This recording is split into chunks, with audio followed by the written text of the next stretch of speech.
Ouais, pas de Je problème. laisse les réponses. Ok, c'est bon. Alors, juste deux petites questions pour commencer, avant d'entrer dans le sujet. Qu'est-ce qui vous a motivé à devenir médecin urgentiste? Au Première fait, question. moi je faisais de la traumato-orthopédie, donc j'ai Ouais, commencé donc en 84, on était obligé de faire des gardes au SAMU, au SMUR et aux urgences. Et lorsque les services d'urgence ont commencé à prendre un peu d'ampleur et être plus ou moins autonomes, donc parce qu'avant c'était la garde-porte où tout le monde participait, hein, comme dans le temps et partout dans tous les hôpitaux de France et de Navarre. C'est une activité qui me plaisait, voilà. Et puis en 89, je suis allé me former, d'accord. Donc, depuis 89. la capacité de médecine d'urgence, donc on l'a faite à Bobigny, D'accord. voilà. Et vous êtes Et arrivé à Mulhouse. bah, je suis arrivé à Mulhouse par hasard, hein, moi j'ai un parcours un peu, j'étais 75, 76 l'année universitaire, j'étais à Strasbourg en P1, D'accord. j'ai pas réussi, donc je viens de Tunisie, j'ai pas réussi donc mon P1. Mon père m'a dit écoute, je t'ai donné assez de sous, j'ai privé tes frères et sœurs de ça, tu te débrouilles La maintenant. pression. Et j'ai trouvé une bourse pour la Roumanie, je suis parti en Roumanie. Donc j'ai D'accord. passé 7 ans en Roumanie, mais la Roumanie n'était pas encore dans l'Europe et j'étais sous le régime de Ceausescu. Moi j'ai connu le communisme. Ah oui. Et donc en Oui, c'est vrai. revenant à la fin de mes études, je suis passé par Strasbourg, j'ai rencontré un ami qui faisait sa spé d'ORL ici. Donc lui a réussi pour la deuxième fois son concours que j'ai fait avec lui en 75-76 à Strasbourg. Et je l'ai rencontré dans un bar où j'avais l'habitude d'y aller, quoi. Ouais. Et qu'est-ce que tu fais là? Je dis écoute, voilà, j'ai terminé mes études en Roumanie et puis j'ai commandé une bagnole et à 3 mois de retard. Donc si je peux avoir un petit job, même je peux bosser à l'œil, je m'en fous, juste pour être actif, quoi. Elle m'a dit, écoute, à Mulhouse, il y a de la place en chirurgie, ils cherchent des internes en chirurgie. Est-ce que tu as fait de la chirurgie? Je dis oui, moi je suis manuel, voilà. Et j'ai atterri en chirurgie, D'accord. Ah ouais, orthopédique ça. et traumato, et puis après, voilà, en faisant du SAMU et du SMUR, Ah, c'est vrai que c'est assez atypique. voilà, ouais. Alors, et depuis une dizaine d'années, quelles sont selon vous les évolutions majeures des urgences, que ce soit sur le plan matériel, humain? Ouais, les solutions majeures, c'est que l'urgence a pris, si vous voulez, ses quartiers dans- parmi toutes les autres spécialités, hein, parce que les urgences, c'était un cafouillis, on ne sait pas qui est-ce qui fait les urgences. La garde-porte, on appelait ça la porte, hein, nous, on l'appelle la mine parce qu'on est au -1, entre internes, lorsqu'on était, t'es où ce soir? Je suis à la mine, voilà, les urgences, si tu veux, ont pris un peu de hauteur et un peu de considération de la part de nos collègues des étages. Parce que dans le temps, voilà, l'urgentiste, il n'y avait pas d'urgentiste, si tu veux, Oui. fléché. Il y avait un gars de médecine interne qui descendait faire la garde, puis le service était géré soit par des internistes ou par un chirurgien, donc il y avait un cafouillis, de la traumato, de la médecine, il y avait de tout, quoi, Ouais. à la garde-porte. Et petit à petit, à partir de 89, ça commence un petit peu à cristalliser la chose, et puis les urgences commencent à devenir un service reconnu par la communauté médicale, et les instances, et en 2004, il y a eu, si tu veux, la naissance de la spécialité, avec des profs de fac, avec un enseignement, avec Formation, des capacités, des DES, et ainsi de suite. Voilà. Ça s'est organisé, et puis après, notre spécialité, elle est un petit peu entre l'aréa, l'anesthésie. Il faut qu'on connaisse un peu de ouais. tout voilà, mais on ne peut pas connaître de tout, quoi. Bon, et nous, notre but, c'est faire de l'urgence we treat first what kill first, donc on prend en premier ce qui tue en premier, quoi. Ouais. Après, bon, on a eu, parce que les urgences maintenant, c'est le rouage sur lequel échoue toute la misère du monde, hein, en plus. Ouais. Les SDF, les bourrés, les cas de médecine, et entre autres vous faites le tri, donc l'IOA vient vous voir, dit oui, c'est une douleur thoracique, abdominale, t'as pensé à la dissection de l'aorte, t'as pensé à ceci, là, dans tout ce cafouillis, il faut faire la part des choses. Donc voilà. Puis après, ça a commencé un petit peu à voir notre société savante qui est la Société française de médecine d'urgence, la SFMU, qui s'organise, qui donne un petit peu tous les référentiels dans toutes les prises en charge, et puis les choses ont commencé un petit peu l'évolution du matériel Ouais. aussi, hein, donc voilà, donc Ouais, tout un ça peu vient de lorsqu'il y a des gens derrière, des pontes et des professeurs, donc un peu partout, et on est combiné avec l'activité donc extra-hospitalière, hein, donc parce que ouais. généralement c'est à peu près les mêmes services. Dans quelques hôpitaux, les urgences sont à part et puis le SAMUS Mur est à part, donc Ouais, nous c'est on a toujours- pris le choix à Mulhouse d'avoir le même service, donc on tourne donc sur les différents postes. Ok. Bon, la question qui fâche à Mulhouse, mais de quelle manière la charge de travail a-t-elle évolué ces 10 dernières années, que ce soit La charge de physiquement, travail mentalement? elle a évolué énormément compte tenu. Ouais. Donc, il y a 20 ans, on était à 12 millions de fréquentation des urgences un peu partout. Maintenant, on est presque à 24 millions, hein. Voilà, donc la fréquentation a augmenté. Donc après, il y a des problèmes. Donc, les 600 et quelques services d'urgence privés et surtout donc euh, disons publics ont besoin de médecins tous. Donc les médecins, il y a à peu près 400, 450 qui sortent tous les ans, donc des différentes facultés de France. Ça ne suffit pas, donc l'activité augmente.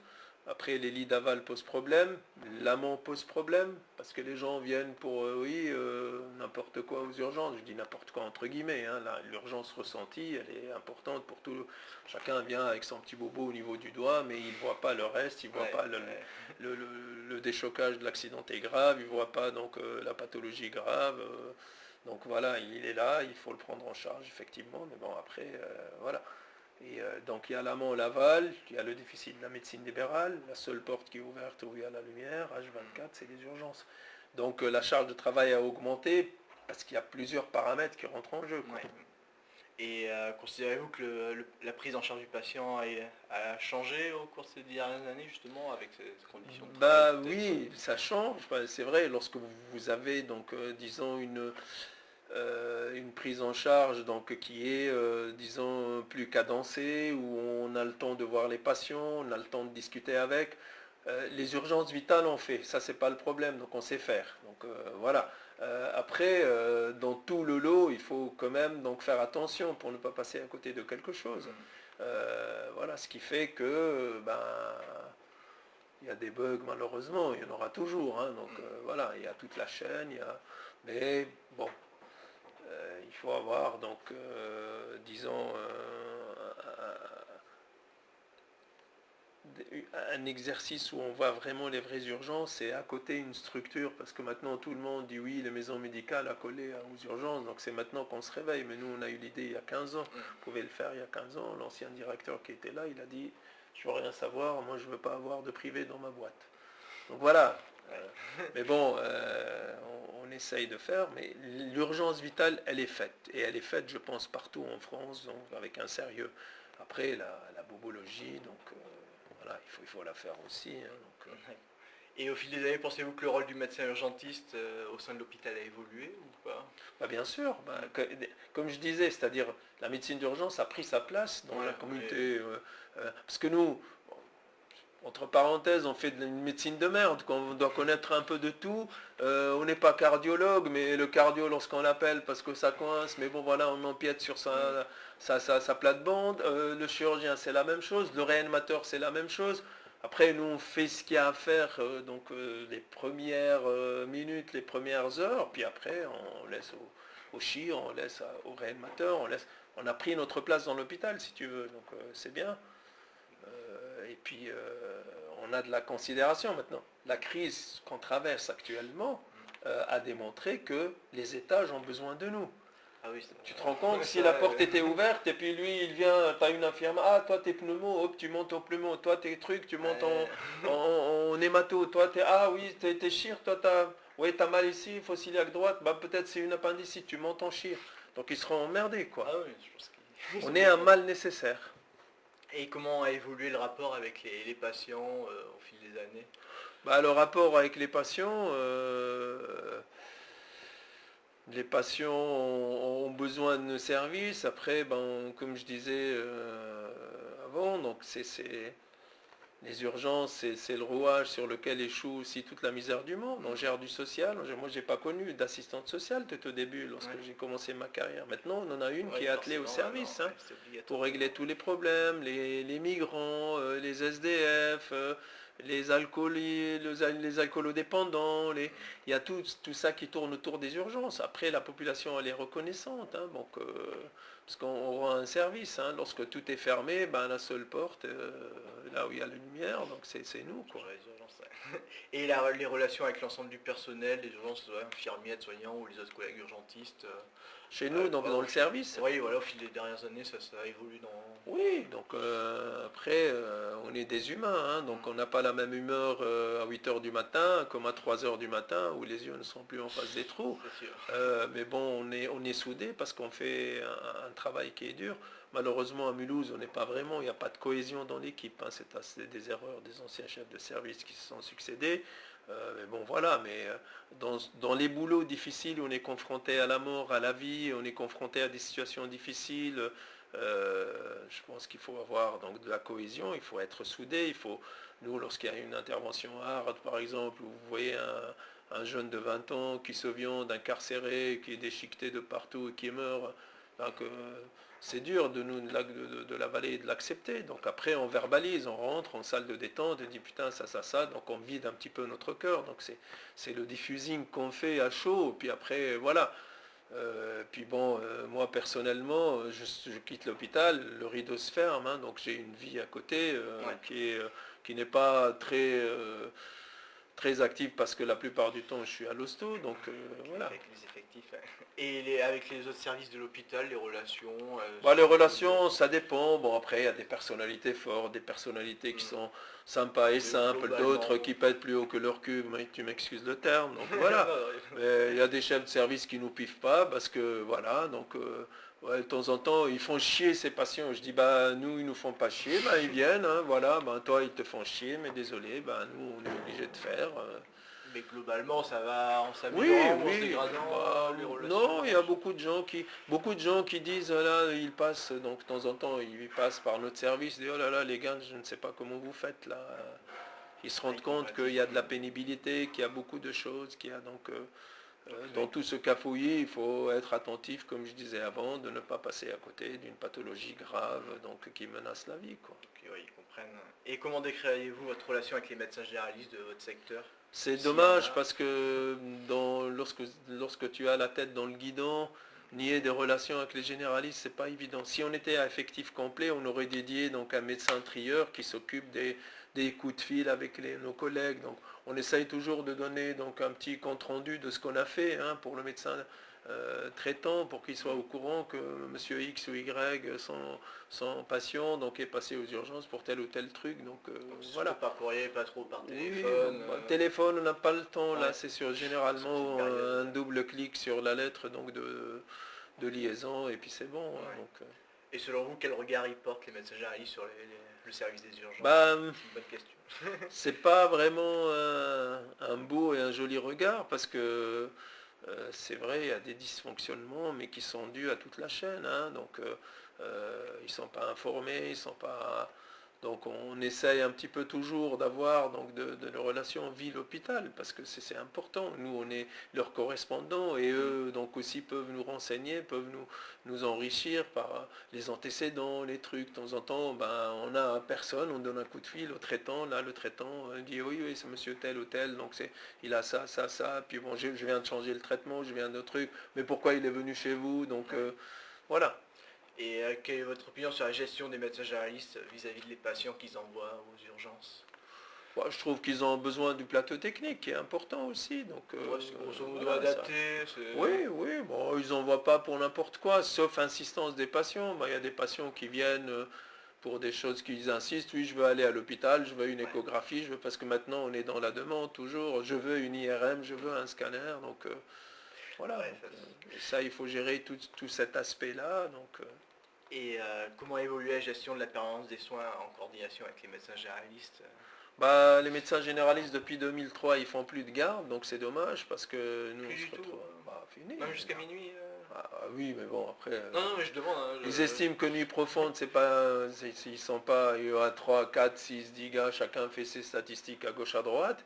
L'obligation, donc dans le code de déontologie, c'était lorsque vous rentrez dans la profession, vous êtes obligé de faire des gardes. Donc voilà, 2003, donc les ordres ont abdiqué, donc et puis on se retrouve avec tout. Ben, il y a un système hospitalier, on l'a chargé, et maintenant il s'écroule quoi et avec SOS cette médecin, crise. hein, je pense à Mulhouse quand même. Ouais, Hein. SOS médecin, c'est Non, c'est un mal nécessaire aussi, mais j'ai rien parce que les trois quarts de SOS médecin, c'est mes collègues qui étaient chez nous, qui sont partis.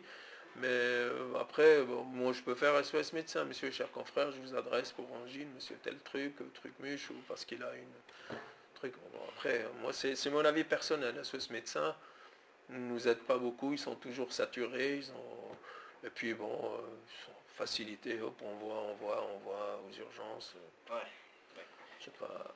Voilà. Voilà. Ouais, pas très optimiste. Non, mais j'ai rien. C'est-à-dire, voilà, c'est une. Si tu veux, c'est une catégorie de médecins qu'on a créée pour pallier un système. Ouais. Mais eux aussi, ils sont là, vous appelez SOS, vous avez déjà 3 ou 4 heures d'attente, si c'est pas plus. Bon, après, le peuple veut tout et tout de suite, c'est ça le problème. Et comment imaginez-vous l'avenir des urgences L'avenir des urgences, il faut un plan Marshall pour redresser tout ça. Il faut aussi dire au peuple donc, que la santé coûte, parce que là, dans la tête des gens, ça ne coûte rien. Ils viennent avec la carte vitale, ils rentrent, ils sont admis, ils sont hospitalisés, ils sont opérés, ils partent chez le kiné avec la carte vitale, ils partent à la pharmacie avec la carte vitale, ils partent en cure avec la carte vitale et tout. Pour eux, rien n'est palpable, donc ça coûte rien. Et on consomme. Voilà. Donc pour vous, les modifications qui seraient à faire, ce serait Bah, quoi rééduquer déjà le peuple et puis Ouais. bon, c'est-à-dire faire un plan Marshall pour les urgences, pour l'ensemble de l'hôpital d'ailleurs, mais Les je dis lits, actuellement, bah oui, les lits d'aval, nous on galère pour avoir des lits. Ça s'entasse, des brancards, des personnes âgées qui restent des heures et des heures. Dans le temps, moi j'ai pas connu ça, hein. Moi je claque des doigts, donc j'ai un lit, donc en 2 secondes. C'est même pas moi qui cherche le lit, c'est l'infirmière. Écoute, j'appelle la traumato, il est hospitalisé, puis elle règle ça. Ouais, c'est vrai que c'est plus trop comme ça. Et quel changement souhaiteriez-vous pour renforcer la relation entre les urgences et les médecins généralistes du secteur? Je pense qu'il faut avoir donc des petites rencontres, des soviets communs, discuter d'un cas X ou Y qui a posé problème, faire des RMM avec eux, on peut faire beaucoup de choses, mais il faut avoir le temps, il faut avoir aussi la volonté. Lorsqu'il y a une volonté, il y a un chemin et on peut s'organiser. On l'a fait à un certain moment, donc des petites soirées avec un petit buffet dînatoire. On a invité les médecins de ville, je parle de ça il y a 15 ans en arrière, Ah oui, d'accord. où on a discuté un petit peu pour améliorer la relation. On dit voilà, il y a un téléphone qui est dédié aux médecins généralistes, vous pouvez appeler. Voilà. Mais bon, après, ça s'effrite. Après, si vous n'avez pas quelqu'un qui organise et qui a un projet dans ce domaine-là, Ouais. Et que pensez-vous la formation du DES de médecin urgentiste qui soit devenue à part de la médecine générale vous trouvez ça bien, que ce soit une formation séparée ou... bah oui, bah il faut que ça soit parce que je dis pas que c'est une médecine à part, mais c'est une médecine qui grignote un peu partout dans toutes les spécialités. Voilà. Et le fait qu'ils ne passent plus en stage chez un médecin généraliste en cabinet, les futurs urgentistes. Je pense tout qu'il ça. faut, enfin, je dis pas qu'il faut pas 6 mois chez un généraliste, hein. Je pense un petit mois, c'est bien pour qu'ils se rendent compte du terrain aussi et qu'ils comprennent un petit peu l'exercice du généraliste pour ne pas le juger. Après, vous dites, il fait chier celui-là, un truc, mais bon, il va voir au niveau du cabinet. Moi, j'ai un gamin qui est médecin qui va s'installer, il s'installe à Strasbourg, donc voilà, donc il voulait faire les urgences, mais en fin de compte, il a mangé un HC, il a mangé aussi un Haute-Pierre, donc il m'a dit papa, c'est pas pour moi, donc c'est un choix. Mais aussi, il faut, de temps en temps, il me raconte des choses, voilà. Et enfin le DES de médecine G, le fait que maintenant les urgences ça soit forcément la première année, qu'il y ait moins d'internes dans les services hospitaliers. Ça, c'est pas une bonne chose. C'est pas une bonne chose d'après moi. Nous, on a une armée mexicaine d'internes. Mexicaine. Oui, on a 18 internes là pour le service. Ah oui, Oui, on n'arrive même pas à savoir où les mettre. d'accord. C'est étonnant ça. Oui. D'habitude c'est plutôt des sous-effectifs. Oui, mais bon, on a eu les 3 derniers semestres, donc on a eu des 17, 15, 16, 18. C'est bien, mais je pense pas, premier semestre, c'est pas bien. Il faut que ça soit disons, deuxième semestre, voire troisième. Ouais. Vous avez senti la différence sur la prise en charge des Oui, patients c'est sûr, c'est des blebites qui arrivent, ils savent pas faire grand-chose, non, c'est pas vrai, ils savent faire beaucoup de choses, mais voilà, ils se retrouvent dans l'arène où ça tiraille de partout, ça court de partout, Ouais. voilà. Et bon, dernière question, est-ce que vous envisagez une carrière complète en tant qu'urgentiste? Bah moi, je suis à 3 ans de la C'est ce retraite. que... Ouais, je la pose quand même, mais... D'accord. Ben, merci. Parce qu'il y en a pas mal qui, hélas, Oui, se voient pas finir... j'ai beaucoup de collègues qui sont partis, malheureusement. Ils ont changé, donc